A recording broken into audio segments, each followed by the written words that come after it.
screen. Okay, so may I ask Louis to tell me if everybody can hear me and see my screen? Yep, we can see your screen right now, and then we can hear you clearly. Okay, so I will just turn off my video because I think I have a bit of a problem with internet connection. But anyway, I would like to welcome everybody this afternoon for the second lecture for the Philippine Planktology Lecture Series. Okay, so previously in last June, we had a talk given to us by Dr. Yuji Machida. And for this August, we will have two speakers. And today we will have Dr. Chih-hao Hsieh from National Taiwan University.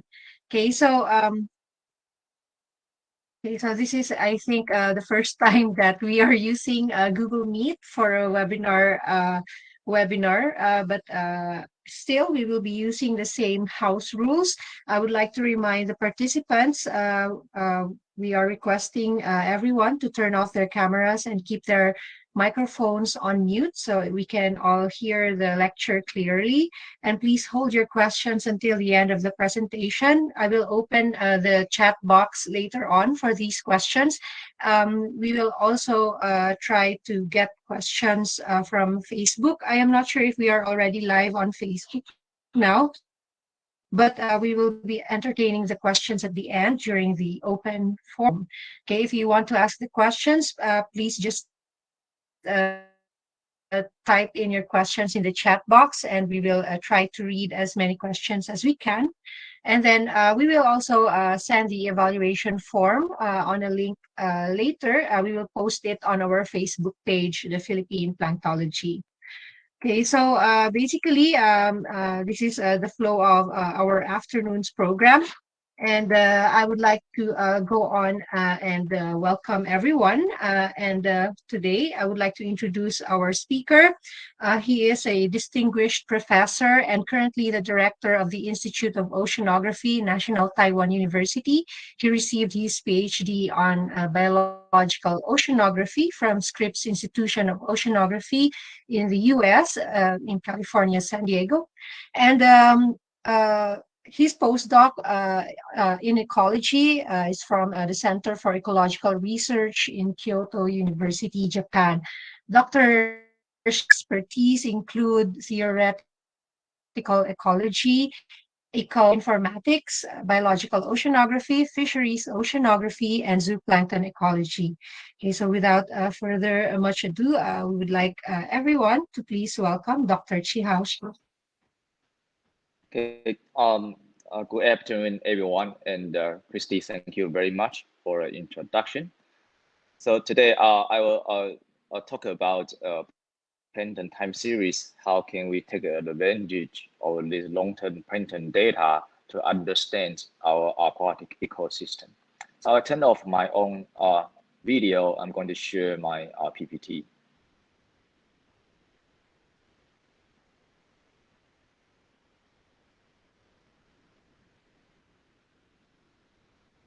Can you see my PPT? Yes, we can. Right. Okay, so let me start the talk today. Today I'd like to talk about ecosystem dynamics revealed by time series analysis of plankton. I have three topics. First, I will talk about long-term ecological research based on phytoplankton and zooplankton and investigate how they respond to environmental changes. That will focus on a single use system. I will use Lake Biwa, Japan, as an example to demonstrate how we can analyze this data and understand ecosystem changes. And then I will move toward cross-system comparison. I'm going to show you how we can gather the plankton data across many systems and investigate long-term warming impact. And finally, I'll talk about how to estimate the species interaction from time series data. These are some novel approach. So let me start with the Lake Biwa story. So Lake Biwa, as you can see here, is in the Shiga prefecture next to Kyoto. It's a very ancient lake and very large lake and contain a very high diversity. And importantly, it supplies drinking water for 40 million residents in Japan. So historically, there are many kind of sampling program or research conducted for understanding Lake Biwa ecosystem, including study by Lake Biwa Environmental Research Institute. This is the National Institute. There's a station arrow here, very close to almost the deepest area of the Lake Biwa. And then there's a transect from 1 to 5 is operated by Shiga local government, Shiga prefecture fisheries experimental stations. The idea is to try to understand how the plankton dynamics is going to influence the fisheries. And also from Kyoto University, they also have a station I here. So totally different research institutes have a sort of common interest to understand Lake Biwa ecosystem. So they collect physical, chemical, and biological data for long run. So when I was a postdoc in Kyoto University, I spent a large amount of effort to recompile all this data and even digitize many reports from these publications, government publications, and then reconstruct the database for that all these historical data. So let me first explain the recent history of Lake Biwa.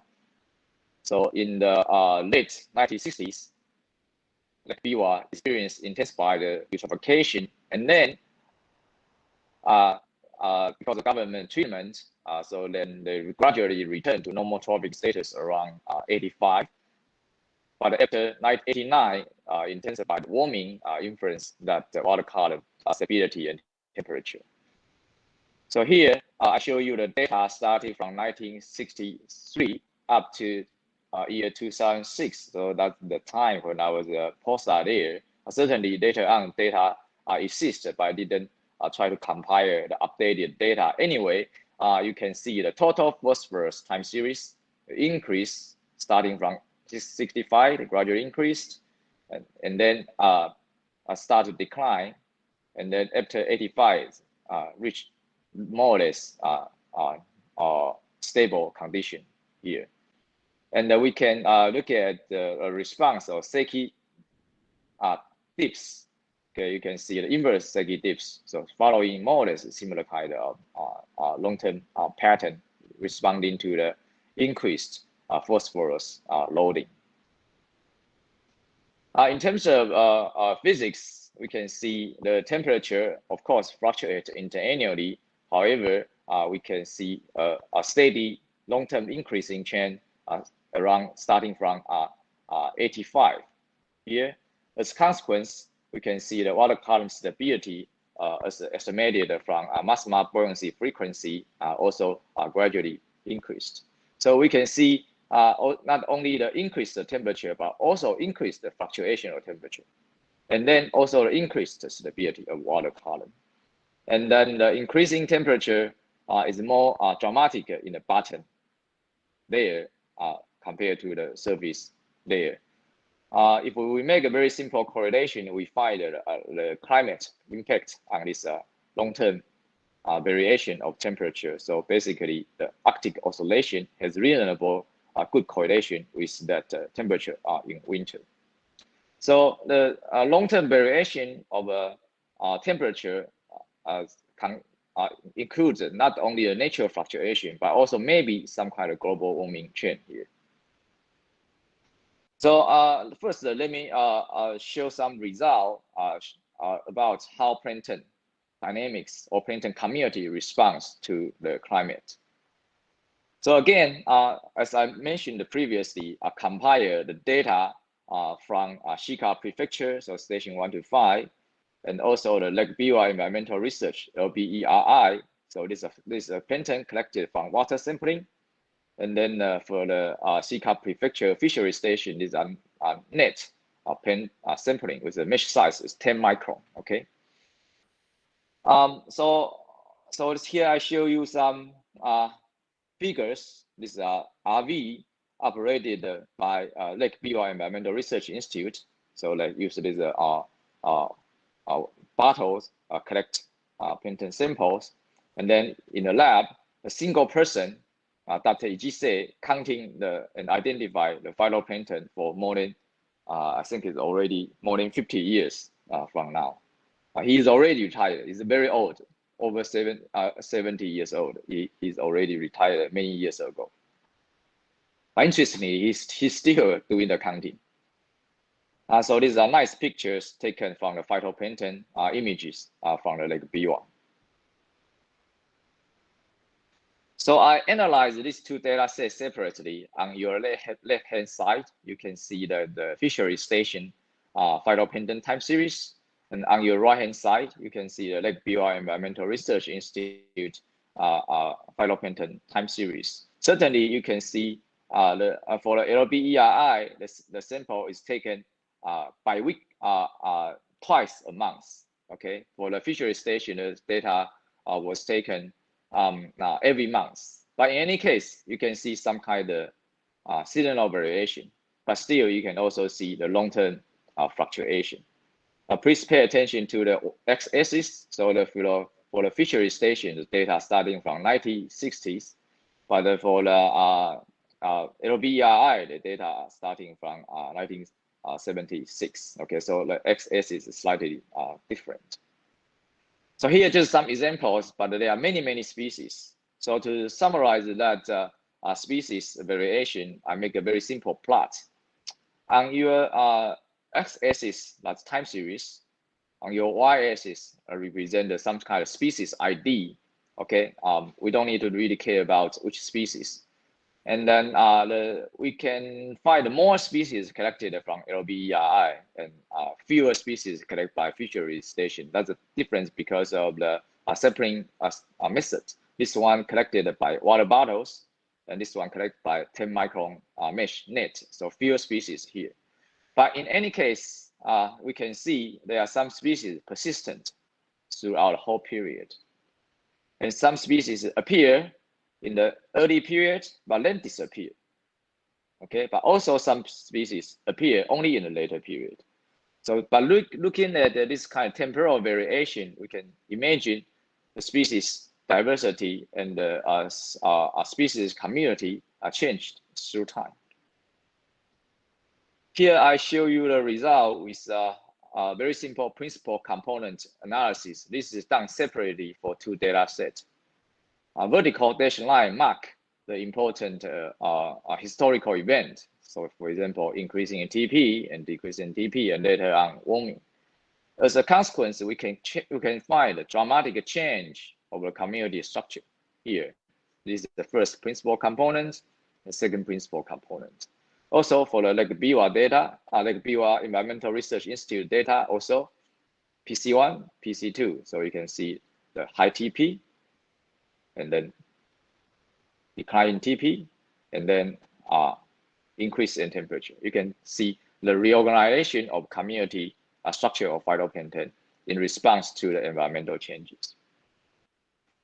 So these are a very simple analysis we can conduct to understand the environmental impact. But we can do similar things for zooplankton. Here, zooplankton from the fishery stations from 61 to 2005. And then I show you the time series. See here, I averaged into every year, annual time series. So different kind of species.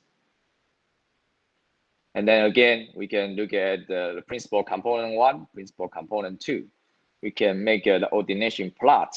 So we can see the different points represent different sampling years. And these arrows indicate environmental variables, red arrows, and blue labels indicate a different kind of species. So you can see starting from 60s to 70s, 80s, and there's eutrophication, and later on there's a warming going this direction. So the trajectory of a community structure moving like this. Okay, again, here using this simple community analysis, we can understand the reorganization of the zooplankton community in response to first eutrophication, then later on temperature. We can also use a very classical approach by calculating the textile ratios as an indicator of trophic status. The typical way is to calculate the total Daphnia abundance versus total kynoid abundance. Or we can use the total cyclops divided by total kynoid total abundance, this kind of ratio. And then typically this high value of cyclops divided by kynoid indicate a higher trophic status. Okay, so you can see the change through time. Okay, and then we can doing the simple analysis, correlation analysis of ratio versus TP or versus total phytoplankton carbon. So we can see that work reasonably well. High trophic status has a positive correlation with TP. So here I show you the very basic community analysis. I think you will learn the multivariate approach to analyze this data.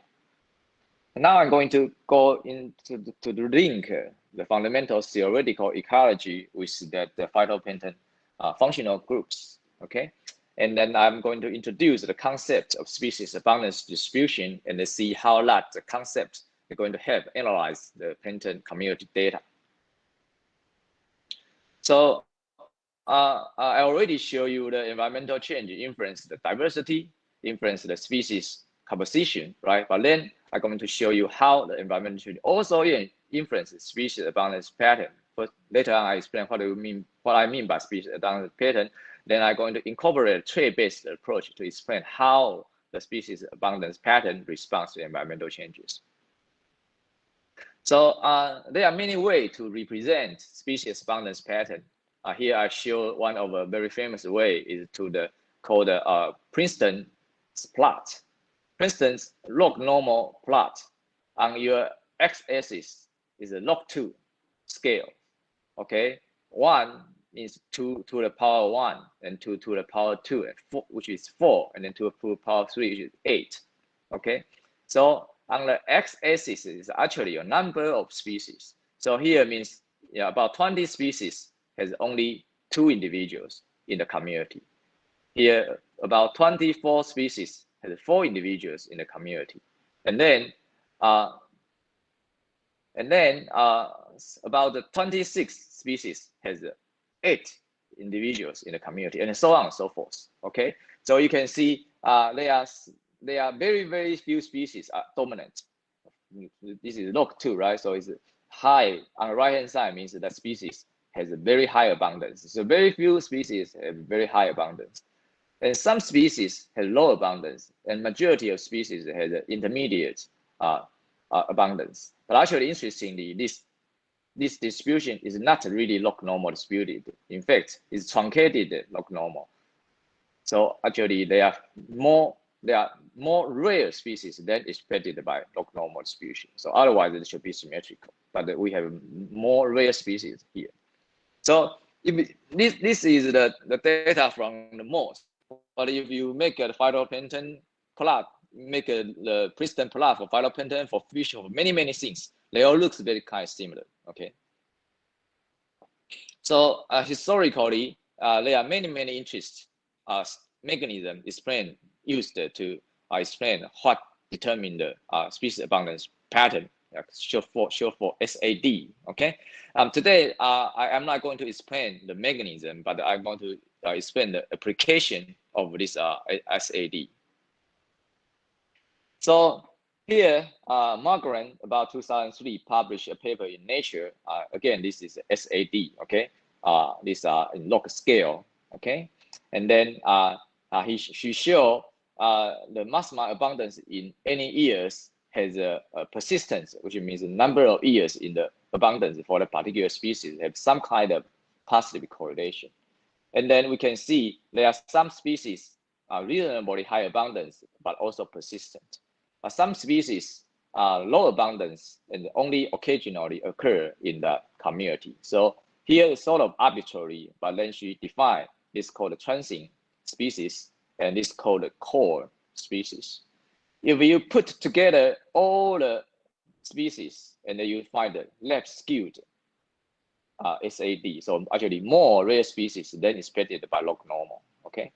However, if you plot only core species and also the transient species, you can find actually the rare species consist of mainly by the transient species. So he proposed this kind of transient core idea that can explain the left skewed species abundance distribution. Okay, but no one ever really investigated how the SAD changes through time. So today, in this study, because we have a long-term time series species, long-term time series data of SAD. So every year we have SAD data. So we are going to investigate how the SAD changes through time. Again, I remind you the change of trophic status, okay, increase of TP and decrease, and the change of temperature. Here, I plot the SAD for each year. On your x-axis, that's year. Okay, on your y-axis is the months. Here, I only plot a number of species. Okay, in the every month for every year. So you can see some kind of seasonal variation here, but you can also see the long-term variation. So long-term average shows the total number of species declined through time. Okay, so fewer species abundance, species riches declined through time. So here I show the SAD pattern and how they change through time. So y-axis is called octave, which means the log scale of the abundance. Okay, and then x-axis indicate years. So you can see in the early period, a lot of rare species here. Okay, the color indicates richness. And then there's some kind of persistence of a species here in the intermediate abundance always persist. But in early period, many rare species, and then rare species disappeared around this period. This is called a truncated left tail. So ideally, we expect the left skewed abundance of distribution. But actually, in the leg BR data, interestingly, the left skew disappeared in the later period. This is called a truncated left tail. Okay, so I can show you how that species abundance pattern changes through time. So in this early period, so basically kind of left skewed log normal. But then in the later period, the rare species disappear. It's kind of interesting. These are some kind of random sampling. This represent Null model. If you do the Null random sampling, the left skew always exists. Okay, but in reality, in real data, left skew rare species disappear in a later period. So the question is then why some rare species disappear? So we propose to explain this pattern using the transient core species hypothesis. Here, I distinguish the species, so the trait is according to their trait into two types of species. One is the literal species. So literal species are the species that live in the coastal environment. Okay, it's called a literal species. And the non-literal species are core species. These are mainly pelagic species. Remember, the sampling site is in the middle of the lake Biwa. Okay, so ideally, we should expect to see mainly the non-literal, basically pelagic species. But because of water movement, occasionally we also see a lot of literal species in this middle of the lake. And so we call this literal species transient because they get transported to the middle of lake by some kind of wind blowing circulation or other mechanisms. And then pelagic species basically called core species. And the white bar is a literal species, and then the black bar indicates pelagic species or core species. So you can see the transient species or the literal species have occupy the left skewed part, whereas the black bar, the core species occupied the intermediate abundance.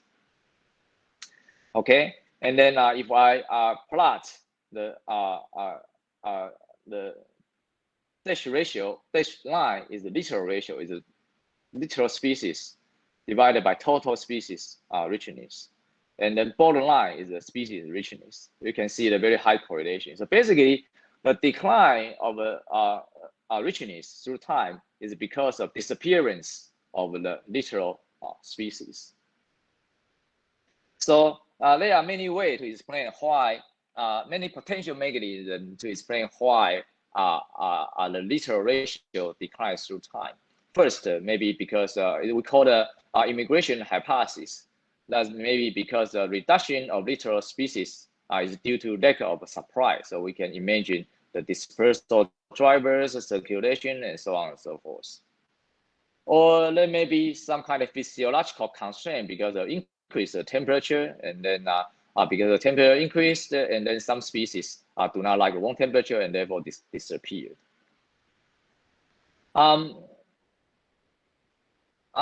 And then also maybe the productivity also have influence. So if productivity is higher, then a higher chance for the establishment of a rare species. When the environmental productivity is high, we can use the TP as a proxy that will expect a positive correlation between nutrient and the literal ratio. And finally, we can also consider the predator-mediated hypothesis. For example, if a higher maybe the predator can help species coexistence, so we expect the positive correlation between the total zooplankton biomass as a proxy for predator effect and versus the literal ratio. So here, to test all these hypotheses, I use a very simple correlation. So the response variable is the literal ratio, and the independent variable are all kind of climate, the total phosphorus, all kind of environmental data, biological data, and so on and so forth. And then we can find significant correlation with the climate index, with the temperature, and the marginal significant correlation with TP. And interestingly, you will find a significant correlation between the water level variability versus the literal ratio. So, we don't have a simple conclusion, but we suggest that the following mechanism may contribute to the temporal variation of the literal ratio. First, maybe because of global warming, the physiological constraint hypothesis, or perhaps the anthropogenic effect, because in the later period, because of government management, they try to maintain the water level stable, and therefore the water level, the literal species no longer move to the middle of the lake. This is the immigration hypothesis, and also partly oligotrophication reduce the productivity, and also partly explain the decreased richness. Okay, so here I summarize. So you can see the SAD pattern changes through time. So pelagic species and then the literal species in the early period looks like this, and but in the later period, the literal species disappear. So basically, rare species disappear. Okay, so here I try to introduce two concepts to analyze the plankton community. First is species abundance distribution, and then the transient core hypothesis. The second, I introduce the trait approach. Okay, if we can categorize the phytoplankton species different kind of functional group, we may have a more interesting insight into understanding how that community reorganize our response to environmental changes. Okay, now I'm going to move to the cross-system comparison. I'll show you an interesting study we find for demonstrate warming destabilize the ecosystem by weakening biodiversity mediated ecosystem network. In this study, we compare many sampling sites in a global scale. And then we have monthly data for phytoplankton richness. And then we also have a phytoplankton total biomass. We have all kinds of environmental variables, temperature, nutrients, so on and so forth. And then the time series varies among systems, 18 years, 70 years, 32, and so on and so forth. Minima is 15 years. So here I show you the simple result. On your x-axis is the warming rate for the past about 15 years. So we can calculate how the temperature change through time, through the almost 2 decades. So the warming rate change among different sampling sites. On the y-axis, I plot the ecosystem stability. Here, ecosystem stability is measured as a correlation of variation of monthly phytoplankton total biomass. Okay, so we can have many systems, including lake and also ocean and coastal ocean environment. So we can see the kind of negative relationship between warming rate and the stability. Basically, if the system warms faster, then the system is less stable. Of course, you can see that this pattern is driven by only 2 sites. However, we also compile a global data set. We use the global data set of chlorophyll concentration across different oceans. The color indicates different oceans, and then the red indicate this lake data. So the red, these are from this lake data. But if we look at the ocean, also a kind of similar kind of pattern. So increasing warming and then declined ecosystem stability. So this pattern holds true for the global aquatic ecosystems, and not only because of this driven by these 2 data sets. Okay, so then the question is why warming destabilize ecosystem. So we use the network approach to investigate why warming destabilize ecosystem. We use only the monitoring stations because that's the systems where we have more detailed data. I will use a dynamical system approach for the analysis. I'm going to show you some animation explain how the method works.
Excuse me, Zach.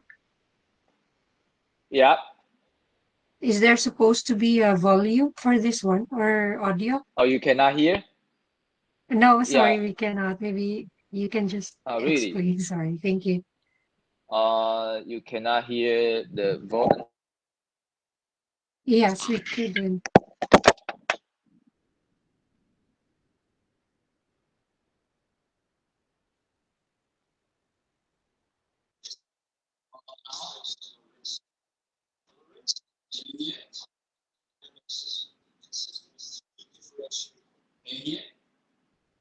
Oh, it is still inaudible. I'm sorry.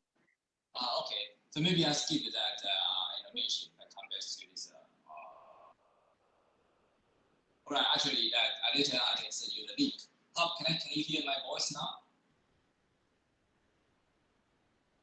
Can you hear my voice now?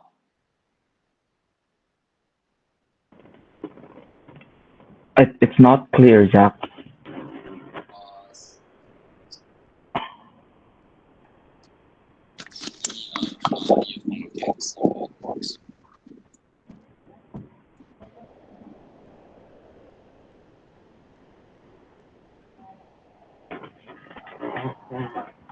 about now? Can you hear my voice?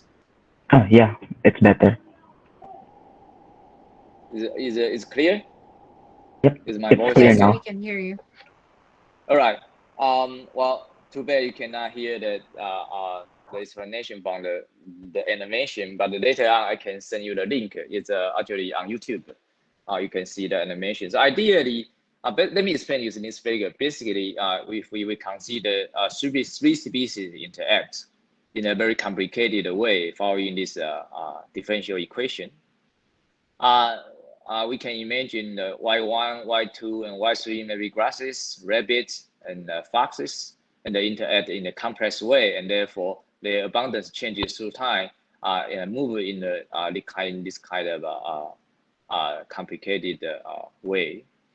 And then actually, we measure the time series. So what is time series? Time series is actually the projection of this dynamical system into different time axes. Okay. So in reality, we do not know the equations, but in a real world situation, we should be able to collect time series, right? We can collect time series for Y1, time series for Y2, and time series for Y3. And if we project the time series into a three-dimensional coordinate, we can see how the system changes through time, okay?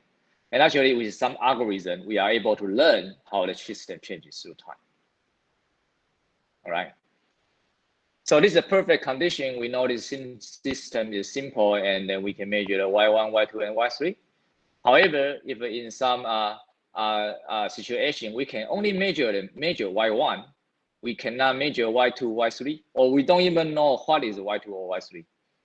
What can we do? We can plot the Y1 at T, and Y1 at T minus tau. So this is called lag. So Y1 at T minus 2 tau. Okay, there's two-step lag. So we can make a time lag time series and make a plot. This is called a time lag embedding. And then the time lag embedding is going to produce kind of a motion that's very similar to the original one. So this is a real one, but we never know a real one. However, with this lag coordinate embedding, we are able to produce, it is called a shadow version of a chapter that is very similar to the real one. And mathematically, there's a one-to-one mapping between the real attractor and then this embed is reconstructed attractor. So interestingly, if we can use time series X to reconstruct the attractor, we can also use the time series Y to reconstruct the attractor. Okay, so if we can demonstrate there's a one-to-one mapping of MX versus MY, if MX map to M and MY map to M. So this method is called convergence cross mapping. So we invented this method. Is published in Science in 2002. That's we can allow us to identify the interaction for the dynamical systems. So so basically, for each lake, we have all kinds of variables. We have temperature, phytoplankton richness, phytoplankton biomass, phosphate, nitrate, monthly time series. So we have a plenty amount of data, and we have the data for all different kinds of systems. And then use the CCM. Now we're going to make a calculate, estimate the interaction between all different kind of variables. Okay, and then as such, we make an ecosystem network for different kind of systems. Okay, you can see some system network is really complicated. Many bidirectional interaction very complicated, and some system is this complicated. Okay, so there's a big variation among systems. Here I summarize this result by plotting on your panel 1 is the number of species and the ecosystem stability. Traditionally, we expect increase of diversity, increase the system stability, but actually in the real world situation, we find a very confusing negative relationship between richness versus stability. In contrast, we find very interesting positive correlation between ecosystem stability versus the interaction strengths between phytoplankton richness and the phytoplankton biomass. So this is called linkage strength, estimated by CCM. The biological interpretation of this linkage strength is that how the change of a species diversity regulates the change of phytoplankton biomass. If the regulation, the link strength is stronger, so basically species community regulates the total biomass. If the regulation is stronger, then the system is more stable.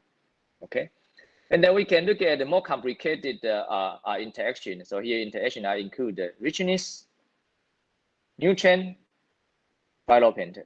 Okay, so we can imagine that in real world situation, there is a strong interaction, strong regulation among nutrient, biomass, and diversity. If that regulation is stronger, then system is more stable. Okay. All right. So this show a very clear explanation that how ecosystem interaction regulate ecosystem stability. All right. And then we in this figure I show you the x-axis is roaming rate, and y-axis is that interaction strength, so the system regulation. So increase higher roaming rate, the system become weaker in terms of regularity. So they are become so basically warming reduce the interaction among ecosystem components and therefore reduce the system stability. So warming weakens the network. Okay, so I have quickly finally demonstrate some new approach we developed to reconstruct large network with time varying interactions. So here I show you many network, financial network, protein network, food web. So this is our network. Okay, so each dot represents a node, and then the link is indicated interaction, that is edge. Right, and then we know the network topology determines the system stability. However, how can we determine the network topology? How can we quantify the interaction strength? Right, it's a difficult question. In the old school way, we can put a cage, right? Put two species together and measure the competition or the predation, right? But this is unrealistic because we imagine very simple situation. So now we have the fish may eat the seagrass. Okay, they may have in the normal condition they have a strong interaction.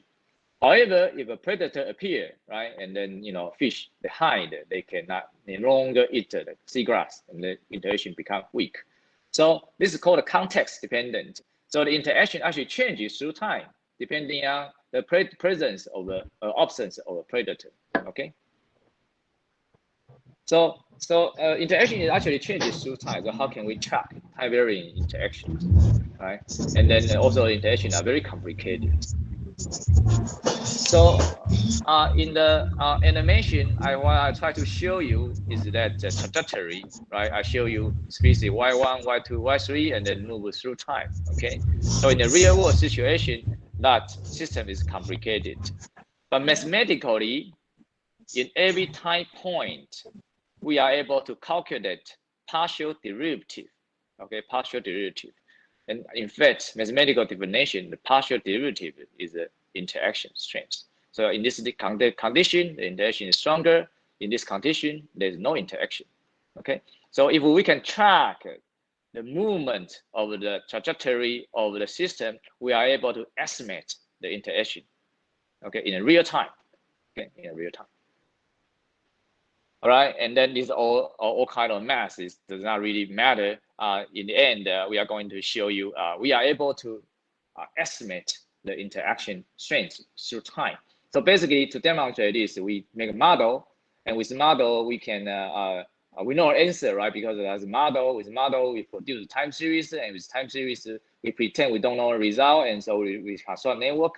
And then with model, of course, we know the real answer, and it's estimated the result, and we can make a comparison.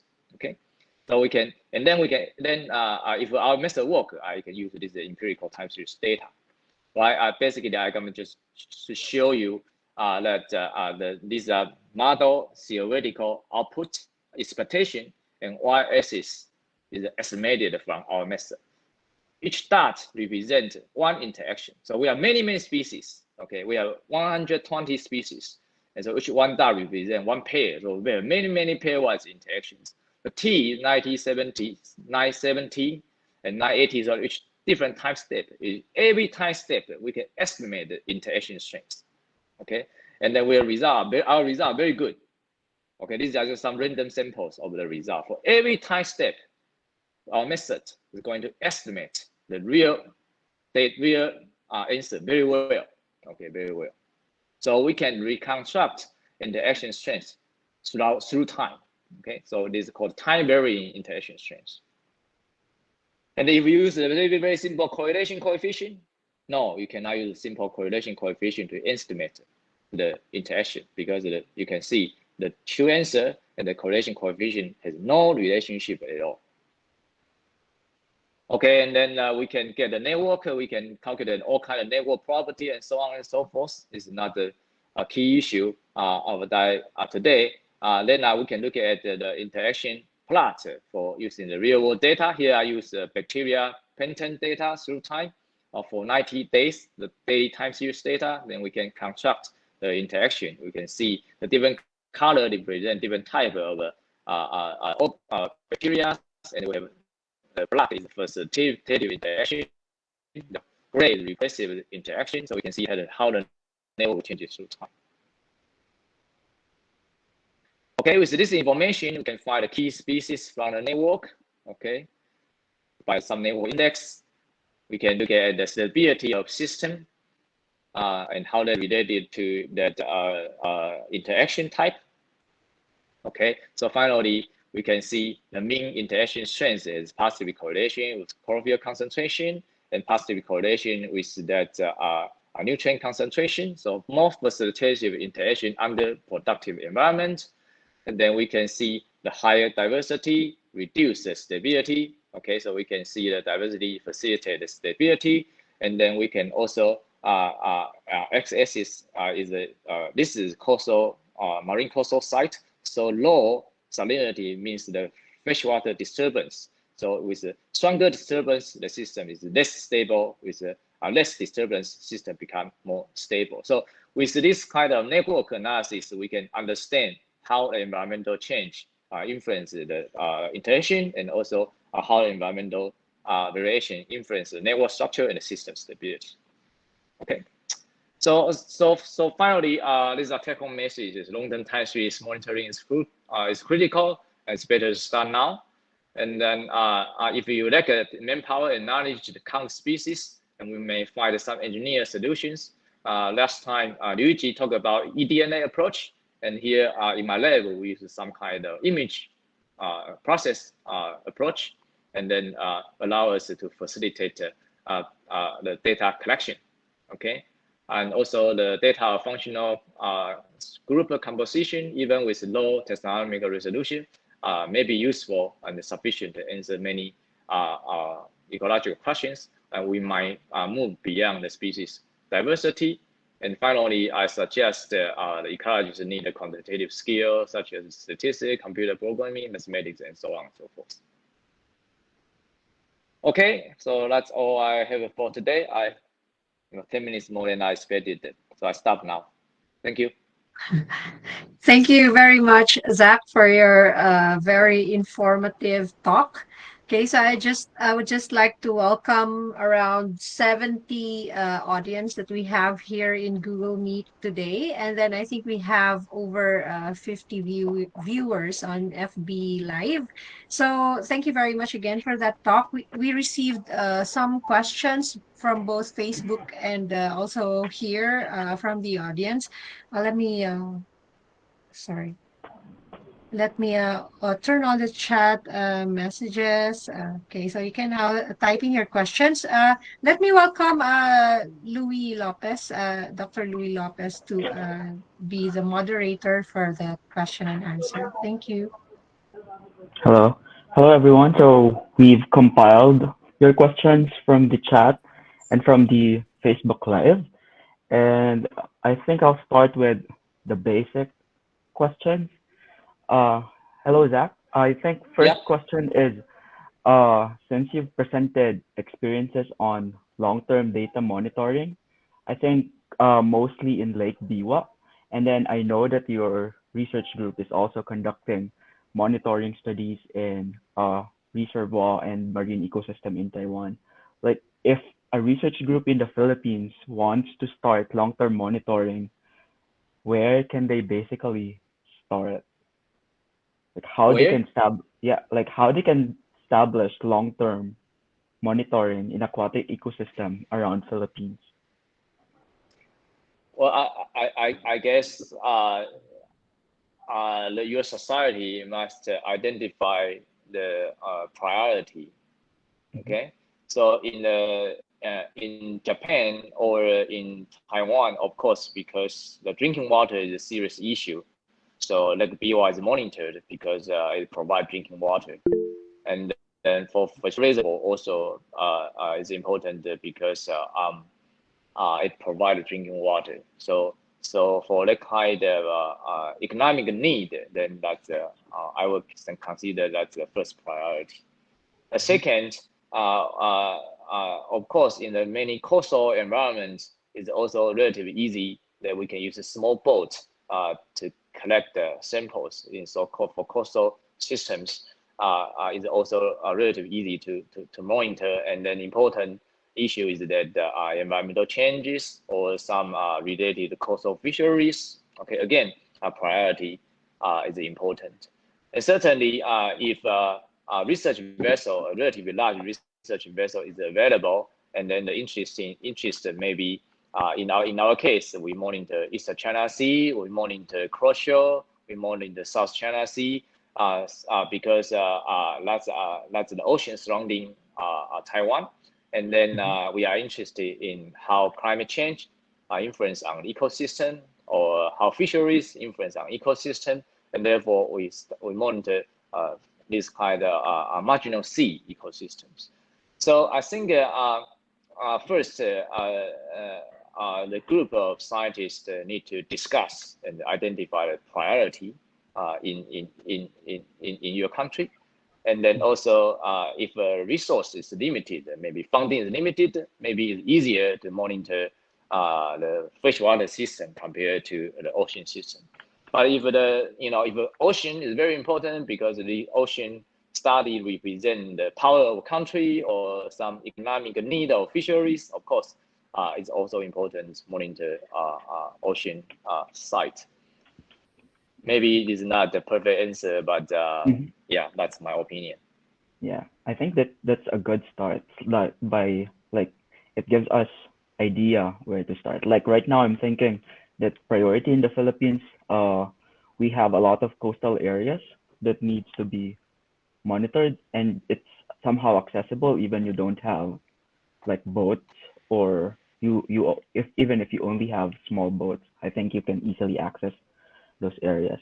And then another question that we have, I think, from graduate students in the audience is that they are familiar with the basic of network analysis for ecological studies, but they are having problems with access to long-term data for ecological monitoring? Like, are there any available long-term data online that they can access if they want to practice doing some ecological network analysis? Yeah. So if you go to, uh, let me show the. So let me again show my PPT where I have a map.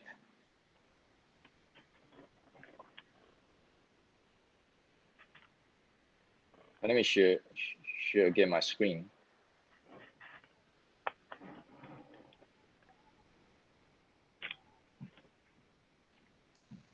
Here we compile Oh. data all around the world, and actually some data are not public available, but some data are. For example, the Mendota, Mhm. Monona, these are public available. Kasimigaura, these are public available. This I don't know from Narragansett Bay, Mhm. also the Western channel, English channel. So these data are all public available. And then in this paper published in Global Change Biology, we list clearly the data source for each lake. And some lake, we just simply provide a link, then you can have access to that data. But some data are not publicly available, and then you have to contact the data owner to ask whether they can provide data. And then I'm pretty sure, for example, the Western English channel, the data is downloadable. You don't need to ask. You can just download the data freely, and you can practice. Okay. And then another question from the audience. One of your slide presentation, especially focusing on the Lake Biwa, you've mentioned that loss of rare species is somehow common, especially the loss of littoral species through time. But the data set is focusing on Lake Biwa. The audience wants to know if this particular observation is also can also be applied to, for example, tropical aquatic systems, for example, lakes in the Philippines. Are we also expected to observe same diversity changes? Actually, that's a good question. I don't know, honestly. In the Lake Biwa system, kind of the data set is unique in a way. So Ichi-san counts all the species. So he's a super expert of phytoplankton species. So and then so the counting power, is very important because you are able to identify many rare species. But if some monitoring system only dominant species are monitored, then we are not able to see that dynamic in a rare species. So that's one problem. Okay. And then, of course, right now, the DNA approach is very popular. You can use the 18X sequencing, is a longer sequencing, PacBio or something. You can identify rare species with very high accuracy. So you can combine the molecular tools with that microscopic counting, then you are able to have unveil all the diversity in that whatever system you have.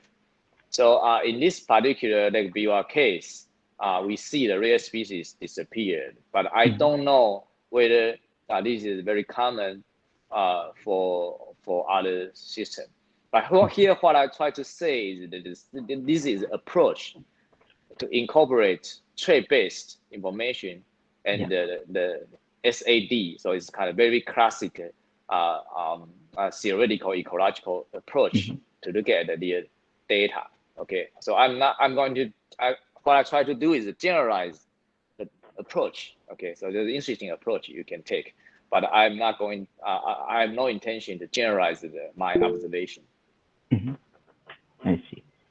And I think this is a best example of showcasing importance of people who's doing classical taxonomy. Like in Slack's presentation, there's one person who's doing the identification and counting of phytoplankton for more than 50 years. So I think that's really important to point out. And then another question from the audience, and I think this is really interesting.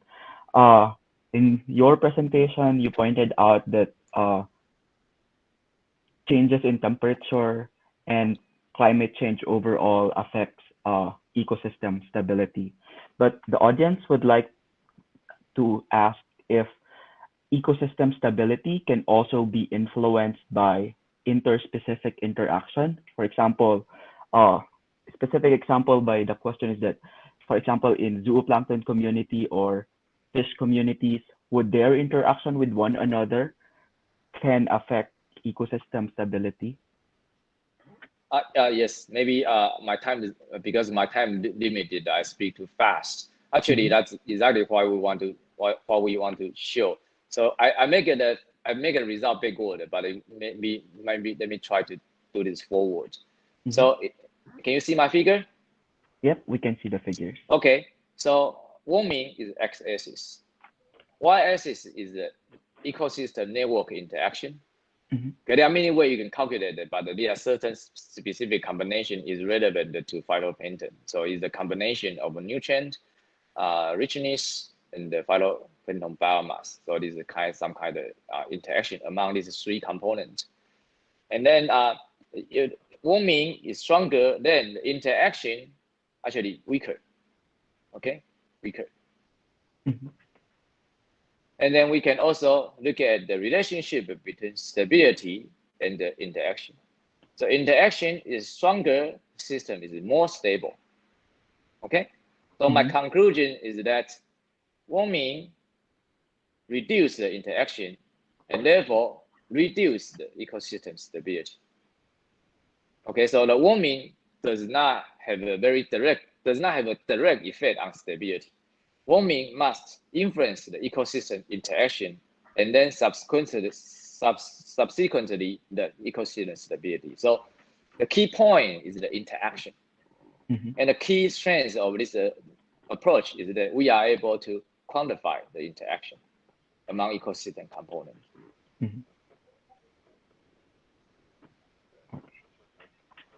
Is that answer your question? Yeah, I think it answers the question of the audience. Yeah, and let me clarify again. So here, panel A is a typical figure. So usually we like to make, ask whether the increased diversity or increase the stability. But for this cross-system comparison, is not, right? We cannot use this theory cross-system comparison because we know we latitudinal variation in cold environment diversity is low, warm environment diversity is high. That automatically creates some kind of pattern. There's nothing to do with ecosystem stability, right? So the state variable, the diversity itself does not explain the stability, but how the diversity interact with nutrient, interact with the total productivity, the interaction of a diversity mediated interaction determine the system stability. So that's the key conclusion. I see. And then I think this is a connected question. With network analysis, can we also do some predictive approach for like the conditions of the diversity and ecosystem stability in the next 10 years? So basically the system is very dynamic. Okay, like this, they move around, change a lot quickly. Particularly for plankton system, they change quickly. So for dynamical system, or sometimes people call it chaotic system. Okay, for dynamical system, long-term prediction is not possible. Okay, so for plankton, the lifespan is very short. So that's why we need the monthly time series data, right? So we can make a prediction for maybe 1 month, 2 months by observing the time series. Okay, but it's very, very difficult to predict, like 2 years, 3 years, 10 years, because the plankton has a very short generation time and dynamic change very fast. So it's almost impossible to predict into a future for 10 years. And the only way you can do is make a short-term prediction. So always predict 1 month, 2 months, maybe 1 year is possible. But in order to do that, you need to constantly update your time series. So, or you need to continue to monitor, and then so you can extend your prediction horizon through time. So that's my recommendation. Okay. I think we're down to last 2 questions. The next question, it's quite specific, like based on the one figure that you presented.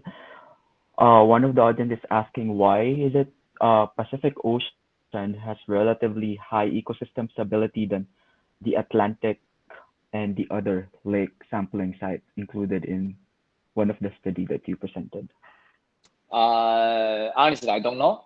That's a question. That's an interesting question. Maybe some literature has answer, but honestly, I don't know why that Pacific Ocean is a higher stability. I don't know. I see. And then I think the last question is maybe would help us to wrap up everything and then to summarize the entire presentation. So one of the audience is asking that there are several ecosystem components that we need to consider. For example, in your presentation, you've mentioned temperature, productivity, the species, abundance, distribution. Uh, the question is that what are the advantages of this new approach? Like, I think it's more, it can be perfectly described as holistic network view. Like, what's the current advantages of using this holistic network view as compared to the more traditional approach that we're used to seeing in some ecological studies? Because I think this is something new to most of our audience. So I think I in the later part of my talk, I emphasize a lot on the network view because any ecosystem is consisted of a network interaction, and then we know the network, the classic theoretical study tells us that network topology determine the system stability, determine the system productivity, determine the biodiversity ecosystem functioning, and all kind of important ecosystem properties are related to network. Of course, this is not surprising because the species interaction is the fundamental process in the ecosystem, right? So basically, when I say network, we can imagine that species interaction network or ecosystem component interacting network, depending on your scale. But in any case, network is critically important for driving the dynamics of our ecosystem. So what I present today is that given very good time series data, we developed a new technique, new statistical or mathematical technique, allow you to reconstruct the network and see how network changes through time and see how network change will influence on ecosystem properties.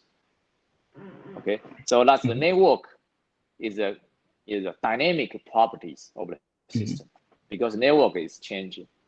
In contrast to the static variable, for example, static means number of species, right? About total biomass, these are called static variables. Okay, this does not have a meaning of interaction, does not have a meaning of dynamics. So dynamic variables are more important than the static variables.